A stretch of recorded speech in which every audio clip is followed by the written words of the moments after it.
Kita awal informasi pagi ini, pasangan suami istri di Ubud, Gianyar, Bali terjatuh ke jurang sedalam 30 meter saat sedang bersih-bersih di area pinggir rumahnya. Proses evakuasi pun berjalan dramatis karena jurang yang cukup curam.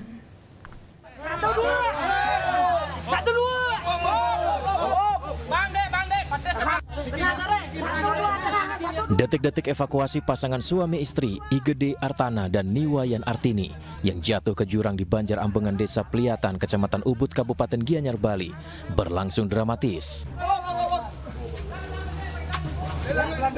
Dengan menggunakan tali, petugas BPBD Gianyar bersama unsur gabungan langsung mengevakuasi korban. Petugas juga sempat kesulitan mengevakuasi karena medan yang dilalui cukup curam. Setelah 1 jam proses evakuasi, kedua korban berhasil dinaikkan dari bawah jurang dalam kondisi selamat. Korban yang mengalami sejumlah luka langsung dilarikan ke rumah sakit dengan mobil ambulans. Menurut petugas, korban diketahui terjatuh saat sedang membersihkan areal pinggiran rumah yang bersebelahan dengan jurang sedalam 30 meter. Istri saya legend dia ikut tadi. Oh gitu, berarti Pak sempat di atas pagar itu. Iya. Sedang ngapain Pak? Bersih gitu ya. Proses evakuasi cukup alot 1 jam, itu karena lokasi memang agak kedalaman jurangnya 30 meter ya kira-kira. Itu karena dua pasang suami istri. Tidak hanya kali ini saja, jurang ini juga telah beberapa kali memakan korban. Warga dihimbau untuk berhati-hati saat beraktivitas di pinggir jurang. Dari Gianyar, Bali, Ketut Catur Kusumaningrat, iNews melaporkan.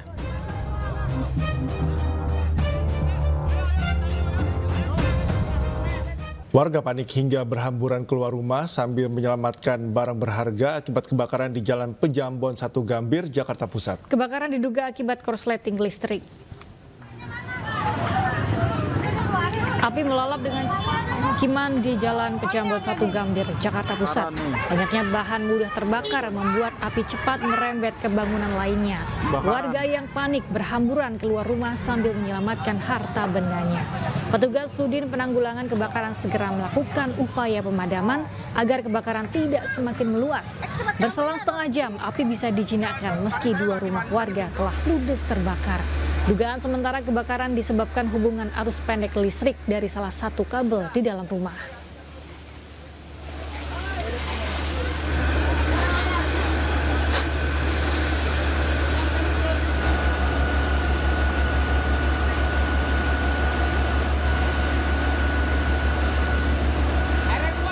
Timnas Indonesia yang sukses meraih 1 poin di markas Arab Saudi dalam laga perdana penyisihan Grup C putaran ketiga kualifikasi Piala Dunia 2026 pada Jumat sore tiba di tanah air melalui VIP Bandara Soekarno-Hatta, Tangerang, Banten.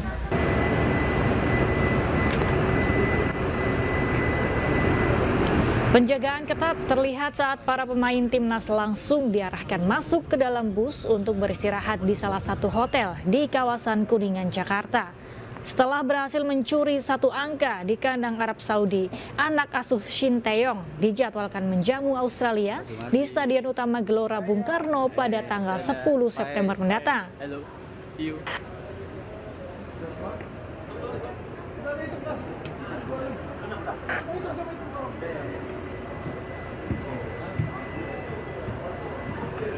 Capaian yang cukup membanggakan dan bisa menambah semangat, motivasi dan kekuatan anak-anak ya.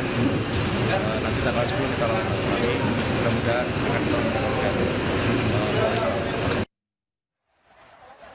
Sementara itu Australia telah tiba terlebih dahulu di Bandara Soekarno-Hatta sekitar pukul 4 Jumat sore melalui Terminal 3. Tidak tampak penjagaan khusus terhadap para pemain dan ofisial Australia.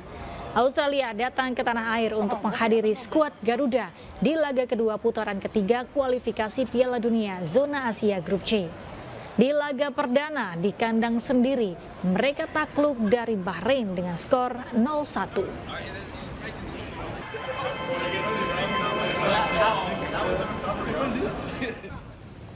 Olahraga biliar semakin digemari masyarakat pemirsa, dan untuk itu berbagai kegiatan mulai dari kompetisi hingga pelatihan dihadirkan untuk masyarakat.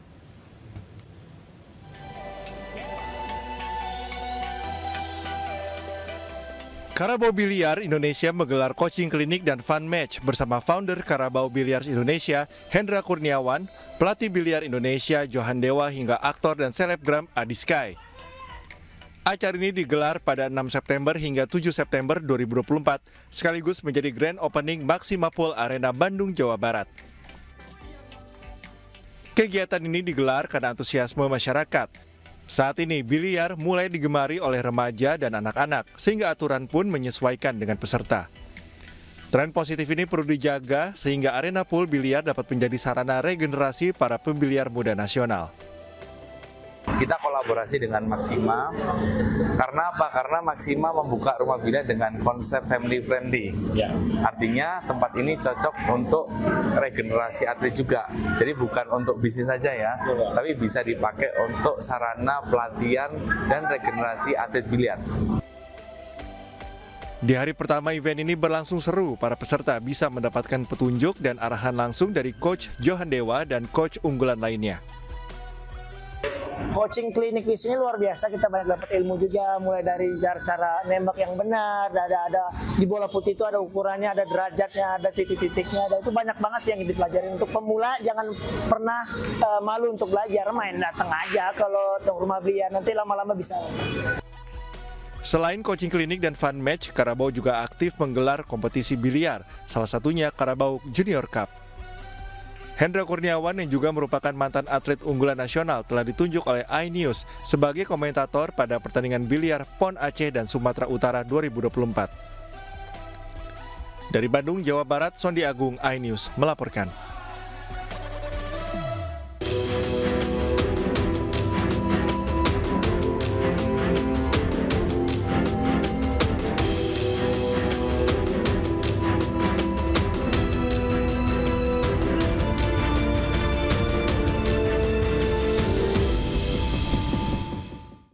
Pemirsa, Otoritas Jasa Keuangan atau OJK akan mengumumkan hasil audit investigasi secara transparan terkait kasus dugaan gratifikasi proses penawaran saham perdana di Bursa Efek Indonesia. Tidak hanya berdampak pada pemecatan 5 karyawan BEI, temuan kasus ini menjadi bukti harus ada perbaikan dalam proses penawaran saham perdana di BEI.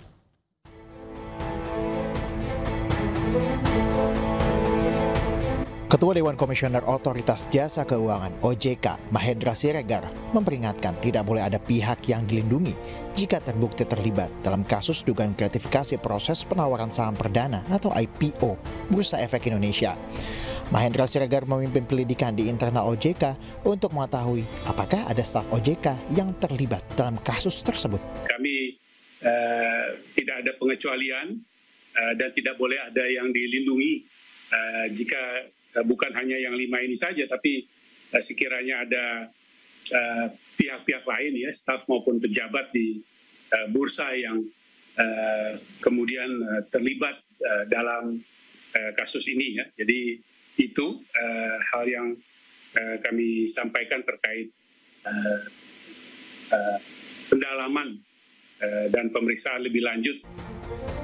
Modus kejahatan kerah putih di industri keuangan terbesar di Asia Tenggara ini berawal dari 5 karyawan divisi penilaian BEI meminta uang hingga miliaran rupiah kepada setiap calon emiten yang ingin sahamnya tercatat dan diperdagangkan di Bursa Efek Indonesia atau BEI. Pelaku lalu membentuk perusahaan jasa penasihat untuk meloloskan para calon emiten. Praktik ini diketahui telah berjalan beberapa tahun terakhir. Alhasil, ada sejumlah emiten yang dipaksakan masuk ke dalam BEI hasil kong kali kong dengan para oknum ini. Anehnya, kasus ini belum juga terungkap tuntas. Pasca terungkapnya kasus dugaan gratifikasi proses penawaran saham perdana atau IPO, 5 karyawan BEI dipecat. Benarkah Bursa Efek Indonesia atau BEI kecolongan? Enggak ada kecolongan. Dan gratifikasinya itu Pak, itu supervisinya seperti apa? Enggak. Seperti yang sudah disampaikan sebelumnya, untuk proses IPO-nya sendiri tidak ada masalah. Tetap berjalan sesuai dengan prosedur. Pak, tadi belum dijawab, Pak. Yang salah adalah karyawan bursa menerima gratifikasi atau menerima imbalan. Ini bisa menjadi kasus pelanggaran terbesar yang pernah ada di sejarah industri keuangan Indonesia. Kasus ini harus diungkap tuntas hingga ke akarnya. Dari Jakarta, Raharjo Padmo, iNews melaporkan.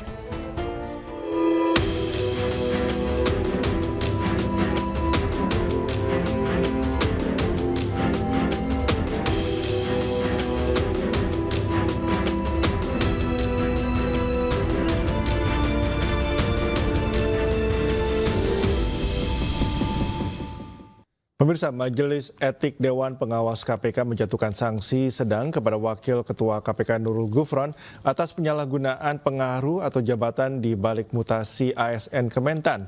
Sanksi berupa teguran tertulis dan pemotongan penghasilan terperiksa sebesar 20% selama 6 bulan. Dalam sidang putusan kasus dugaan pelanggaran kode etik dengan terperiksa Wakil Ketua KPK Nurul Gufron, Dewan Pengawas KPK memutus terperiksa dijatuhi sanksi berupa teguran tertulis. Teguran tertulis yaitu agar terperiksa tidak mengulangi perbuatannya dan selaku pimpinan KPK senantiasa menjaga sikap dan perilaku. Dewas juga memutus untuk memotong penghasilan Nurul Gufron di KPK selama 6 bulan sebesar 20%. Adapun pelanggaran terperiksa disebut terbukti melakukan penyalahgunaan pengaruh atau jabatan di balik proses mutasi ASN Kementan bernama Andi Dwi Madasari ke Malang, Jawa Timur. Menyikapi putusan Dewas, Wakil Ketua KPK Nurul Gufron menampik ihwal hal memberatkan dan meyakini tidak pernah menggunakan pengaruhnya, melainkan hanya menjalankan komunikasi keluhan ke pihak Kementan. Nurul Gufron. Saya tadi nyampaikan juga, tadi materinya itu ya, bahwa saya mengakui saya menghubungi dalam menyampaikan keluhan berkaitan dengan mutasi, saya akui itu. Tapi sifatnya menyampaikan keluhan sebagaimana KPK menerima keluhan-keluhan dari platform Jaga Go ID. Itu pertama. Yang kedua, saya juga menyampaikan bahwa peristiwanya pada saat itu tanggal 15 Maret 2022. Bagaimana pasal 23 itu dinyatakan daluarsa selama 1 tahun. Tetapi sekali lagi dipertimbangkan oleh majelis tadi, keberatan saya tentang daluarsa juga tidak diterima. Nah, oleh karena itu sekali lagi ini hanya penjelasan keberatan saya, kemudian telah dipertimbangkan dan diputus sebagaimana teman-teman semua. Kita ke informasi berikutnya. Ratusan calon pelamar CPNS membadati kantor pos di Palembang di Jalan Merdeka, Kota Palembang. Para pelamar tersebut rela antre untuk mendapatkan materai elektronik lantaran aplikasi yang tersedia tidak dapat diakses.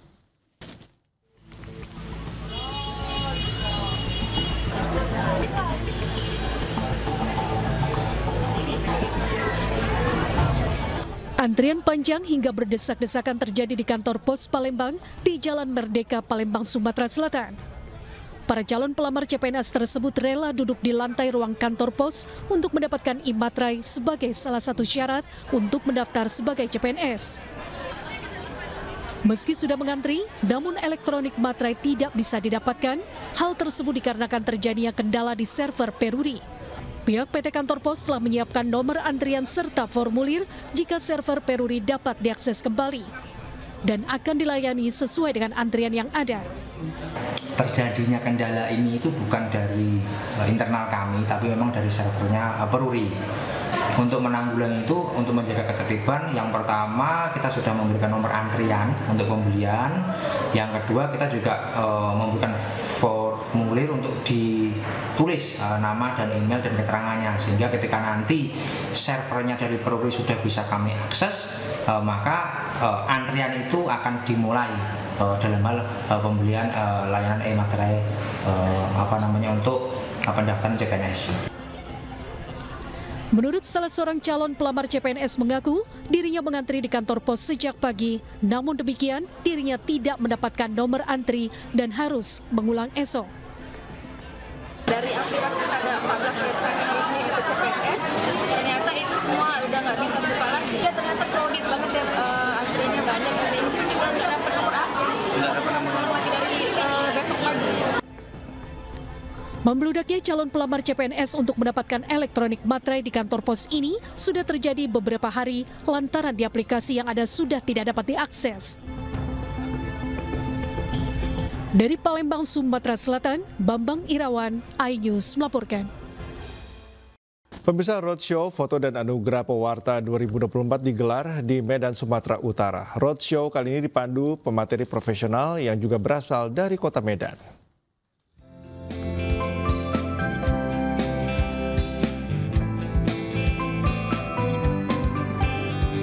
Ratusan peserta terdiri dari wartawan, komunitas fotografi, komunitas penulis, serta UMKM mengikuti workshop fotografi dan penulisan yang digelar Astra di Clapham Event Space, Medan, Sumatera Utara. Workshop menghadirkan pemateri profesional yakni fotografer asal Kota Medan, Jimmy Lucas, dan Duta Literasi Kota Pematang Siantar, Erlina Siahaan. Lomba ini bagian dari membangun bangsa ya, dan saya rasa sih peserta-peserta seharusnya ikut ambil bagian. Sekecil apapun perannya itu kan, kalau memang memberi kontribusi ya itu pasti akan sangat berarti untuk Indonesia ya.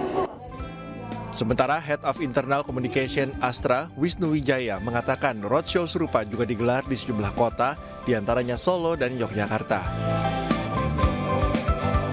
Ya, jadi roadshow Lomba Foto Astra dan Anugerah Pewarta Astra 2024 merupakan langkah dari Astra untuk menjaring para peserta dari Lomba Foto dan Anugerah Pewarta Astra agar teman-teman semua yang ada di Medan, Sumatera Utara dapat langsung submit karya foto maupun karya tulisnya supaya tidak ketinggalan, karena program ini akan dibuka sampai 10 November 2024.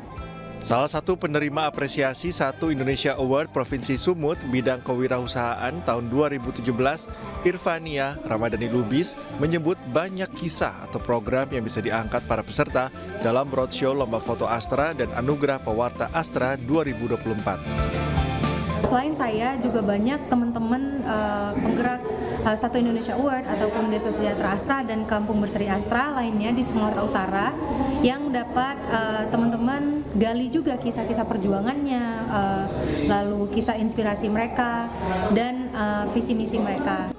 Workshop ini kemudian ditutup dengan kegiatan foto bersama serta pembagian hadiah bagi para penanya yang terpilih. Dari Medan, Sumatera Utara, Ahmad Ridwan Nasution, iNews melaporkan. Pemirsa, produsen jam tangan digital terus berinovasi untuk menghadirkan teknologi terbaru. Perusahaan asal Matahari Terbit tersebut terus berkomitmen hadirkan jam tangan digital berkualitas.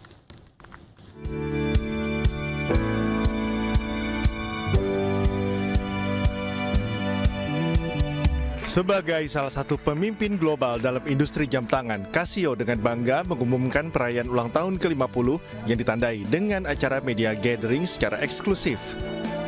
Perjalanan Casio sejak tahun 1957 yang berawal peluncuran Casiotron merupakan sebuah terobosan dunia jam tangan digital. Dalam acara ini turut hadir sosok legendaris yang dikenal sebagai bapak dari G-Shock, Kikuo Ibe, dan desainer utamanya Shinji Saito yang turut menampilkan kembali sejarah panjang dari Casio. Pada perayaan ini turut menghadirkan kembali Casiotron yang direplika untuk mengenang jam pertama yang dikeluarkan oleh Casio. Casio selalu membuat produk dan inovasi dari tahun-tahun sebelumnya, di aplikasi menjadi lebih modern dan lebih fleksibel. Jadi untuk kali ini Casio membuat ulang kembali seperti Casiotron yang hadir pada pertama kali Casio hadir, dihadirkan kembali tahun ini.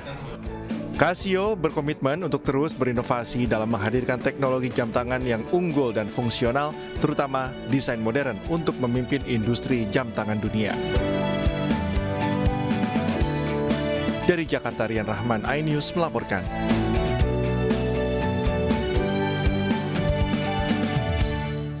Jelang purna tugas pada Oktober mendatang, Presiden Joko Widodo berpamitan kepada warga di Pasar Soponyono, Surabaya, Jawa Timur. Presiden juga meminta maaf jika ada hal-hal yang kurang berkenan.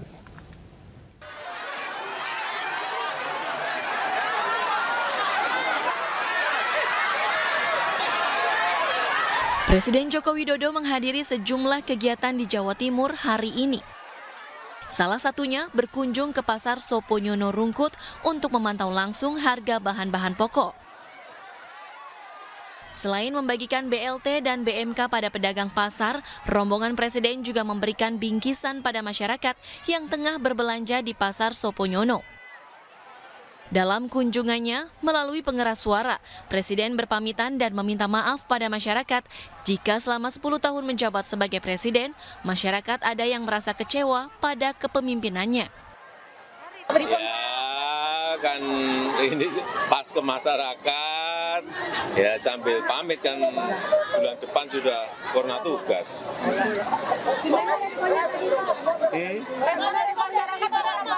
Oh iya. Nggih. Pangapunten, nggih. Selain berkunjung ke Pasar Soponyono, Presiden Joko Widodo juga menghadiri peresmian flyover Juanda Sidoarjo dan peresmian gedung Rumah Sakit Kemenkes Surabaya. Dari Surabaya, Jawa Timur, Yuda Prawira, iNews melaporkan. Sementara itu, Menteri Pertahanan Prabowo Subianto melakukan kunjungan kehormatan kepada Presiden Laos. Selain membahas penguatan hubungan bilateral, Prabowo juga menerima ucapan selamat sebagai Presiden Indonesia terpilih.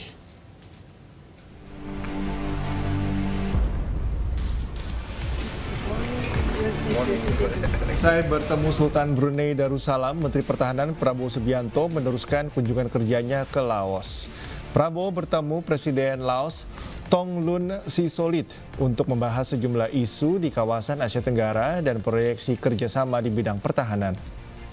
Selain bertemu Presiden Laos, Prabowo juga bertemu dengan Perdana Menteri Laos Sionsai Siphodon. Keduanya membahas topik penting untuk penguatan hubungan bilateral. Prabowo juga menerima ucapan selamat dari pimpinan negara Laos sebagai Presiden Indonesia terpilih.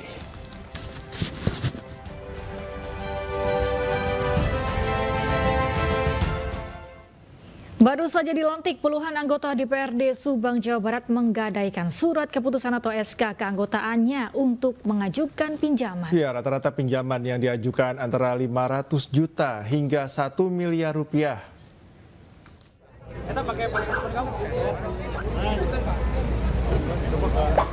50 anggota DPRD Subang, Jawa Barat ini telah resmi dilantik untuk periode jabatan 2024-2029. Namun, baru juga dilantik, beberapa di antaranya sudah menggadaikan surat keputusan atau SK keanggotaan mereka ke bank. Mereka menggadaikan SK untuk mengajukan pinjaman. Jumlah pinjaman yang diajukan berkisar antara 500 juta hingga 1 miliar rupiah. Sekretaris DPRD Subang Tatang Supriyatna membenarkan dan telah menerima surat rekomendasi untuk pengajuan pinjaman. Namun ia memastikan pinjaman tidak ada kaitannya dengan fraksi maupun sekretariat DPRD Subang. Kalau sebelum saya mungkin itu perpanjangan ya, karena mereka setelah ditetapkan juga mereka waktu itu mungkin menjelang lah istilahnya menjelang. Kalau yang ke saya itu setelah mereka ini ya artinya mungkin di bawah 10 lah kurang lebih, sisanya masih banyak. Dan itu juga kan nanti kita akan serahkan itu apa SK-nya itu ya, yang dari gubernur itu petikannya itu ya. Berapa Pak nominalnya? Ini tergantung sih orang ataupun anggota yang akan mengajukan berapa usulan dia mengajukan permohonan. Jadi ini beda-beda. Tatang juga menyebut fenomena anggota DPRD gadaikan SK ternyata rutin terjadi saat awal anggota DPRD dilantik. Hanya di Subang, namun juga terjadi di beberapa daerah lainnya. Dari Subang, Jawa Barat, Yudi Heriawan Juanda, iNews melaporkan. Bakal calon wakil gubernur Jakarta, Rano Karno, bersilaturahmi di kediaman Ketua Umum Forum Betawi Rempuk di Jakarta Timur. Dalam kunjungannya, Rano Karno meminta dukungan dalam Pilkada Jakarta.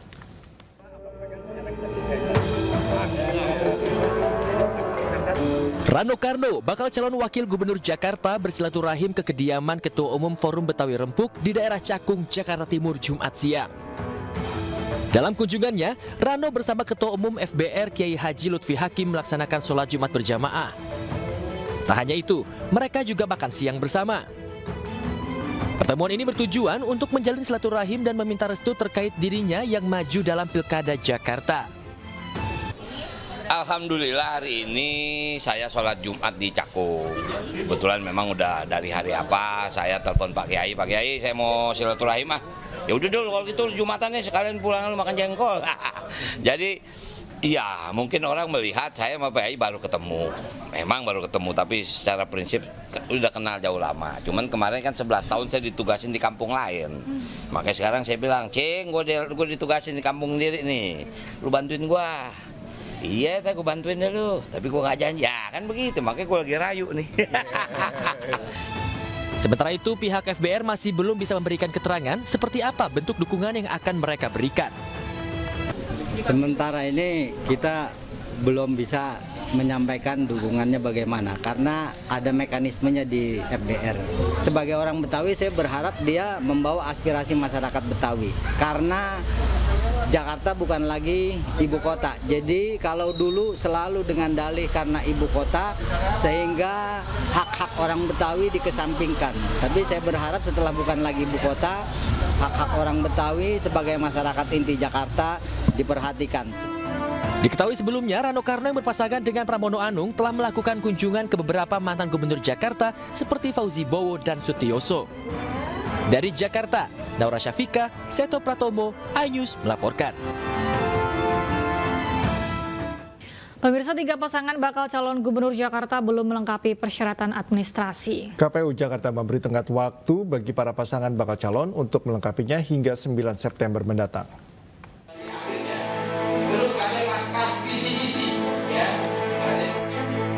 Dalam rapat penyampaian hasil penelitian persyaratan administrasi Cagup dan Cawagup Jakarta yang digelar di kawasan Taman Sari, Jakarta Barat, Ketua KPU Jakarta menyampaikan bahwa hingga saat ini ketiga pasangan bakal calon gubernur DKI Jakarta masih belum melengkapi sejumlah persyaratan administrasi. Sejumlah dokumen yang belum lengkap diantaranya surat keterangan tidak sedang dinyatakan pailit, tanda terima laporan harta kekayaan penyelenggara negara atau LHKPN, surat tidak memiliki tunggakan pajak, pas foto, serta legalisasi validasi akademik. Hari ini kami KPU menyampaikan hasil penelitian persyaratan administrasi kepada 3 bakal pasangan calon dan tim, yang pada prinsipnya kami meminta mereka untuk melengkapi kembali berkas-berkas yang ada, dan status untuk 3 bakal pasangan calon tadi sudah disampaikan pada dia. Ya, yang pasti kami sudah yakin pasangan calon juga sudah siap dengan sudah tahu ya apa-apa yang kurang, karena memang keterbatasan waktu pendaftaran kemarin itu loh. Jadi mereka sudah berkomunikasi sama kami untuk melengkapi berkas-berkas yang kurang tersebut. KPU Jakarta memberikan tenggat waktu hingga 9 September mendatang bagi para pasangan bakal calon untuk melengkapinya. Sementara untuk penetapan pasangan calon akan dilakukan 22 September 2024 dan pengundian nomor urut pasangan calon dilakukan pada 23 September 2024. Dari Jakarta, Miftahul Gani, iNews melaporkan. Seluruh pasangan bakal calon gubernur dan wakil gubernur Jawa Barat belum memenuhi syarat administrasi pencalonan. KPU Jawa Barat pun memberikan waktu selama 3 hari untuk memperbaiki kelengkapan dokumen.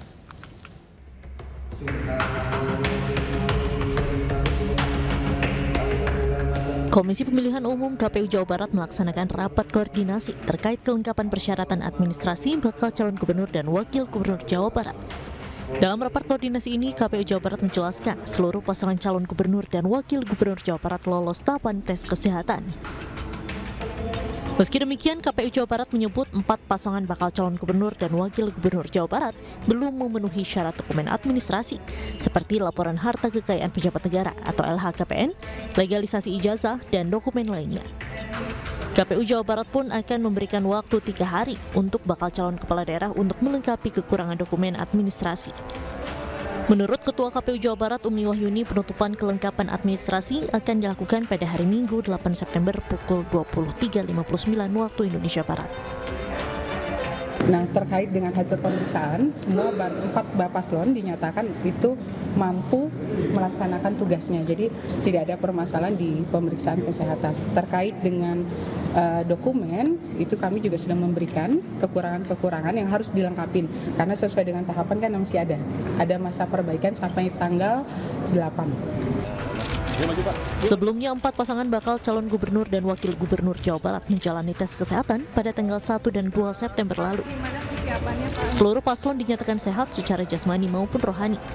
Meski demikian, seluruh pasangan calon tersebut belum memenuhi syarat administrasi pencalonan kepala daerah. Dari Bandung, Jawa Barat, Ervan David, iNews melaporkan.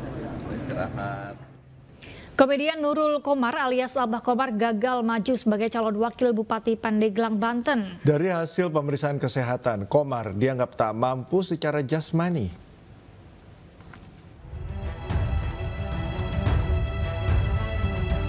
Pupus sudah niat Nurul Komar alias Komar untuk maju dalam Pilkada 2024. Komedian berusia 64 tahun ini tak bisa melanjutkan langkahnya untuk menjadi calon wakil Bupati Pandeglang, Banten. Dari pemeriksaan RSUD Banten, tren kesehatan Komar menunjukkan hasil kurang baik. Komar dianggap tidak mampu secara jasmani untuk menjalani tahap pilkada selanjutnya.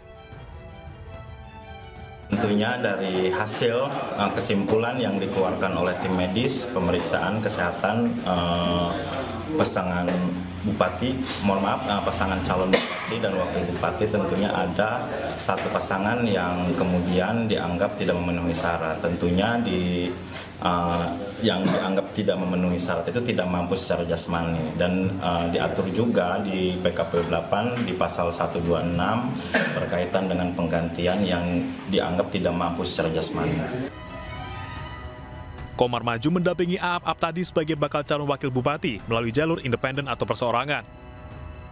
Aap bisa mengajukan pengganti Komar tanpa harus mengumpulkan dukungan lagi. Dari Pandeglang, Banten, Iskandar Nasution, iNews melaporkan.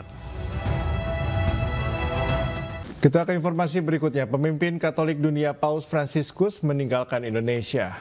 Ya, Paus meninggalkan Indonesia usai berkunjung di Indonesia dan melanjutkan lawatannya ke Papua Nugini.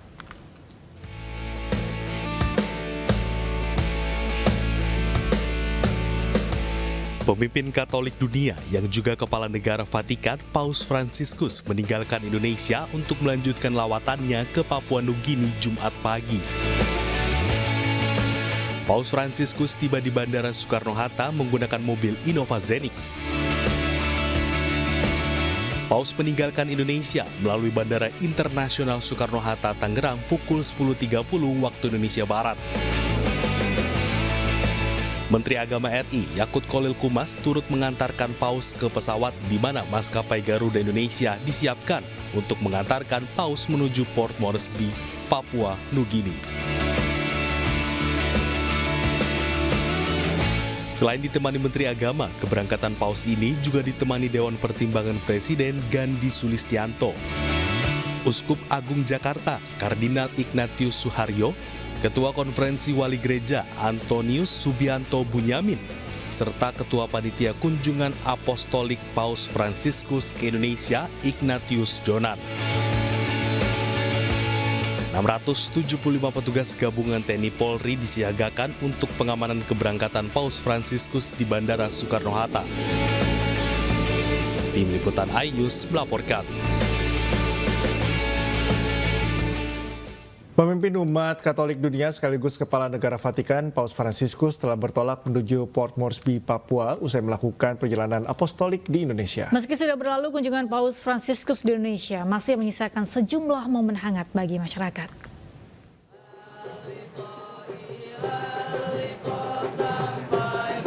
Sejumlah momen menarik terjadi selama perjalanan apostolik Paus Fransiskus ke Indonesia. Salah satunya momen menarik selepas kunjungan Paus ke Masjid Istiqlal. Imam Besar Masjid Istiqlal, Nasaruddin Umar, mencium kening Paus Fransiskus yang dibalas dengan Paus yang mencium tangan Nasaruddin. Keakraban dan sambutan hangat kedua tokoh lintas agama ini sudah terlihat sejak Paus Fransiskus tiba di Masjid Istiqlal dan disambut langsung oleh Nasaruddin Umar. Usai berfoto bersama para tokoh lintas agama, Imam Besar Masjid Istiqlal, Nasaruddin Umar, sempat mencium kening Paus Fransiskus. Membalas perlakuan Nasaruddin Umar, Paus Fransiskus pun berganti mencium tangan Nasaruddin Umar sebanyak 2 kali. Interaksi hangat antara Paus Fransiskus dengan masyarakat Indonesia juga beberapa kali terjadi selama perjalanan apostolik Paus